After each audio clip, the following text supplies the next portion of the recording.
बिस्मिल्लाहिर्रहमानिर्रहीम। अस्सलाम वालेकुम माय यूट्यूब फैमिली, कैसे हैं आप सब। उम्मीद करती हूँ आप सब ठीक होंगे। मैं भी बिल्कुल ठीक हूँ अल्हम्दुलिल्लाह। तो मेरी दुआ है अल्लाह पाक हम सब के वालिदैन को सेहत वाली लंबी ज़िंदगी अता फ़रमाए और जिनके वालिदैन इस दुनिया से चले गए अल्लाह ताला उनकी मग़फ़िरत फ़रमाए, आमीन। तो अच्छा, आज हम बना रहे हैं देसी मुर्गे से बनने वाली सोबत। तो ये हमारे इलाके में बनाई जाती है, ये हमारे इलाके की डिश है। तो इसके लिए मैंने देसी मुर्गा बनवा लिया था पूरा। ये तकरीबन 1 किलो से थोड़ा कम था, 3 पाव से ज़्यादा था, 1 किलो से कम था। तो ये प्योर देसी मुर्गा जो होता है ना, ये वही था। अच्छा, कुछ लोग इसको मटन में भी बनाते हैं, ब्रायलर से भी बनाते हैं, लेकिन ये असल जो बनती है ना सोबत, ये देसी मुर्गे से ही बनाई जाती है।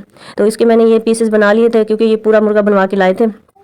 तो इसको ना छोटे छोटे टुकड़ों में मैंने काट लिया था, फिर अच्छे तरीके से धो लिया था ताकि इसका ब्लड वगैरह निकल जाए, साफ़ हो जाए बिल्कुल। ये देखिए साफ़ हो गई थी माशाल्लाह। तो यहाँ पर अच्छा, आज हम इसको बनाएंगे कुकर में, क्योंकि एक देसी मुर्गा है, गलने में ज़रा टाइम लेता है, इसलिए ना इसको मैं कुकर में बनाऊंगी।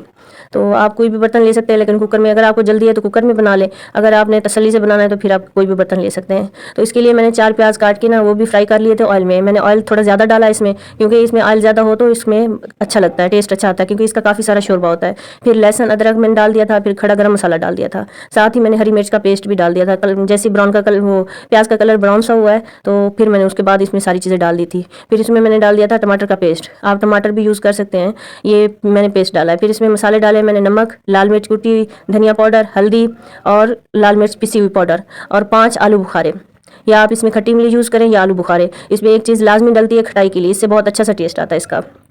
तो अच्छा सा मसाला बनने के बाद अब इसमें हम डाल देंगे चिकन, जो हमने धो के रखा था। अच्छा, ये धो के ना मैंने रात को धो के रख दिया था, मैंने सुबह बनानी थी ये, इसलिए ये फ्रीज़ हो गया था। तो इसको पकाएंगे जब तक ना ये अच्छा सा कलर, इसको 10 मिनट फ्राई करना है, कुक करना है, ताकि इसमें से ना स्मेल वगैरह ख़त्म हो जाए, अच्छे तरीके से ये भून जाए। तो जो देसी वो फार्मी मुर्गी होती है ना, उसको कम टाइम लगता है पकने में। अच्छा, ये देसी मुर्गा था, प्योर देसी मुर्गा, इसको गलने में ज़्यादा टाइम लगता है। इसको मैंने 10 मिनट भूना था, फिर 1 घंटे के लिए मैंने इसको रख दिया था कुकर में पकने के लिए। जैसे ये 10 मिनट के बाद ना ये देखिए वो हो गया है, भुन गया अच्छे तरीके से, स्मेल वगैरह इसकी ख़त्म हो गया है चिकन की। तो मैंने इसमें दही डाल दिया है। अच्छा, दही को हम ना अच्छे तरीके से अब भून लेंगे। तो ये देखिए तकरीबन 5 मिनट लगे थे दही को भुनने में। मसाले ने ऑयल छोड़ दिया है, तो माशाल्लाह बिल्कुल परफेक्ट भुन गया। ये देखिए माशाल्लाह हमारा वो जो चिकन था वो भी भुन गया है, और ये मसाला भी बहुत मज़े का बन गया था। इसका शोरबा भी बहुत अच्छा बनेगा। तो इसको अच्छा, जब तक आप इसका मसाला अच्छा नहीं बनाएंगे ना, तब तक आपका सालन अच्छा नहीं बनेगा। तो ये बहुत ही मतलब मेहनत से ना इसको भूनना पड़ता है, काफ़ी टाइम लगता है इसको भूनते जाना। अब मैं थोड़ा थोड़ा पानी करके ना ये इसको भूनती जाऊँगी, ताकि हमारा मसाला और मज़ीद अच्छा हो। तो ये प्याज वगैरह जो टमाटर वगैरह मुँह में आते हैं ना, वो ना आए शोरबे में, या ऊपर जो प्याज तैरते रहते हैं वो भी ना आए। इसको भूनना होता है इसी पॉइंट पे, जितना भूने आप मतलब उतना मज़ेदार बनता है शोरबा। फिर इसमें मैंने 2 लेमन का जूस डाल दिया है, ये भी इससे के लिए बहुत अच्छा मतलब टेस्ट आता है लेमन डालने से ना इसमें। तो सोबत वाले शोरबे में ये पतला सा होता है, बहुत ही पतला होता है शोरबा, तो इसमें ना काफ़ी खटाई वगैरह यूज़ होती है इससे। फिर वो जो हम सोबत बनाते हैं वो रोटी के साथ, तो उसमें बहुत अच्छा सा टेस्ट आता है। फिर इसमें मैंने बॉइलिंग वाटर डाल दिया है, ये बिल्कुल खौलता हुआ पानी था, ये 4 गिलास पानी था। तो आप अपने हिसाब से, अपनी फैमिली के हिसाब से डाल सकते हैं। तो ये मेरी फैमिली के हिसाब से इतना काफ़ी था मुझे, इसलिए मैंने ना इतना डाला 4 गिलास पानी। तो अभी इसको पकने में भी टाइम लगेगा, तकरीबन 1 गिलास खुश्क हो जाएगा इसमें। तो बस ये हमें काफ़ी था इतना शोरबा। आप अपनी फैमिली के हिसाब से अपनी मर्ज़ी से कम या ज़्यादा डाल सकते हैं। अगर आप इसको इससे ज़्यादा गाढ़ा रखना चाहें तो वो भी कर सकते हैं, अगर इसी तरीके से हमारी तरह पकाना चाहें तो। लेकिन इस डिश में ना बहुत पतला शोरबा पसंद किया जाता है। बस इसको कवर लगा देंगे। कवर मैंने इसको, ये देखिए ये सील है ये कुकर की, इसको मैंने लगा दिया था ऑयल। आप इसको जब भी यूज़ करें कुकर को ना, सील को ऑयल लगा दिया करें सरसों का, तो इससे ना सेफ रहता है, कुकर फटने का खतरा नहीं होता। फिर ये जो होते हैं सुराख ये वाले, इनको भी मैंने लगा दिया था वाल, ये वाला इसको भी मैंने लगा दिया था ऑयल। तो इससे ना चीज़ें फंसती नहीं है और फटने का डर नहीं होता। ये मैंने 1 घंटे के लिए रख दिया था। 1 घंटे के बाद मैंने खोला है कुकर को, तो ये देखते हैं हमारा चिकन गला है या नहीं। तो मैंने थोड़ी देर पहले इसको चेक किया था, आधा घंटा गुजरने के बाद, लेकिन ये गला नहीं था। तो अब मुझे उम्मीद है कि ये गल गया था, लेकिन अब शक्ल से भी लग रहा है कि ये चिकन हमारा गल गया। ये देखें माशाल्लाह ये बिल्कुल गल गया है, बस ये ऑयल भी हमारा ऊपर आ गया है। तो ये बहुत मज़ेदार और ज़बरदस्त बना था सालन। तो अब यहाँ पर मैंने ले लिया चपातियाँ। तो आपके पास अगर वो उल्टा तवा है तो आप उस पर ये रोटियां बना के ना इस तरीके से, वो रोटियां पतली पतली, इसमें पतली रोटियां यूज़ होती हैं, तो इसलिए मेरे पास वो तवा नहीं था, इसलिए मैंने ना बाज़ार से चपातियाँ मंगवा ली हैं। ये इसमें बहुत बारीक रोटी यूज़ होती है, तो वो अच्छी लगती है। इसको मैंने काट लेना है इस तरीके से। अच्छा, मैं इस तरीके से काट रही हूँ, कुछ लोग ना ऐसे तोड़ के डाल देते, कुछ क्या असल बनाई वैसे जाती है, इसको तोड़ के डाल दिया जाता है।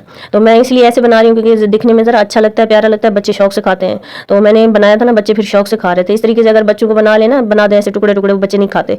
तो इस तरीके से मैंने बना दी थी, उन्होंने ना नूडल्स समझ के खा लिया था, खुश हो गए थे। तो नई डिश थी उनके लिए, उन्होंने तो पहली दफ़ा खाया ना। मैंने तो बचपन में देखा हुआ है, हमारे इलाके में बनती है, लेकिन मेरे बच्चों के सामने कभी नहीं बनी। मेरे बच्चे मतलब वो इस चीज़ को नहीं जानते। जहाँ मेरी अम्मी का घर है ना, ये वहाँ की डिश है। तो बस इस पे ऊपर शोरबा डाल देंगे, शोरबा सालन हमने बना के रखा था। तो ये बहुत मज़ेदार बनती है, बहुत अच्छी बनती है, एक दफ़ा आप लाजमी ट्राई कीजिएगा, सर्दियों के मौसम की सौगात है ये, बहुत मज़े की बनती है। फिर इस पर मैंने डाल दिया चटनी दही वाली, तो ये भी बहुत अच्छा लगता है इसके साथ, क्योंकि यही चीज़ें होती हैं जो इसको ना मज़ेदार बनाती हैं। फिर इसके ऊपर मैंने वो जो चिकन के पीस थे वो डाल दिए। अच्छा, मैंने ये फर्स्ट टाइम खाई है, मैंने पहले कभी नहीं खाई थी, मुझे ना देख के ज़रा अच्छा नहीं लगता था। मैंने फिर अब खुद बनाई है, खुद ट्राई किया, तो मुझे बहुत अच्छी लगी, मुझे बहुत पसंद आई है। तो मैंने पूरी ज़िंदगी नहीं खाई है, फर्स्ट टाइम मैंने खाई थी। बस इसके बाद चिकन के पीस रखने के बाद फिर इस पर मैंने रख दिए सलाद। तो सलाद मैंने खीरे यूज़ किए हैं, और भी बाकी चीज़ें हैं, मतलब वो आप अपनी मर्ज़ी से सलाद में जो चीज़ें आपको पसंद हो आप यूज़ कर सकते हैं। तो मैंने खीरे इसमें रखने के बाद बाकी जैसे चुकंदर वगैरह, प्याज, बंद गोभी, तो ये सारी चीज़ें ये भी मैंने डाल दी हैं। इसके साथ बहुत मज़ेदार बनती है, ये सोबत बहुत अच्छी बनती है, हमारे इलाकों में बहुत शौक से खाते हैं इसको लोग। अच्छा, यहाँ पे ना सारे लोग इकट्ठे होकर बैठते हैं, सारे एक ही बड़े बर्तन में बना के खाते हैं, वो एक साथ खा रहे होते हैं, तो बहुत अच्छा लगता है, ये सब बातें कर रहे होते हैं, मज़ा आ रहा होता है देख के ना सबको। तो मैंने तो कभी नहीं खाई, लेकिन मैंने फर्स्ट टाइम ये खाई है, मुझे अच्छी लगी। इंशाल्लाह जब अब अम्मी की तरफ जाना होगा तो मैं ज़रूर खाऊंगी और उनसे बनवाऊंगी इंशाल्लाह। तो बस इसके साथ फिर लेमन रख दिए मैंने, और ये बहुत मज़ेदार और ज़बरदस्त हमारी रेसिपी तैयार हो गई है। अगर मेरी रेसिपी आपको अच्छी लगती है तो मेरी वीडियो को लाइक कर दें, मेरे चैनल को सब्सक्राइब कर दें। मिलेंगे नेक्स्ट वीडियो में, तब तक के लिए अल्लाह हाफ़िज़।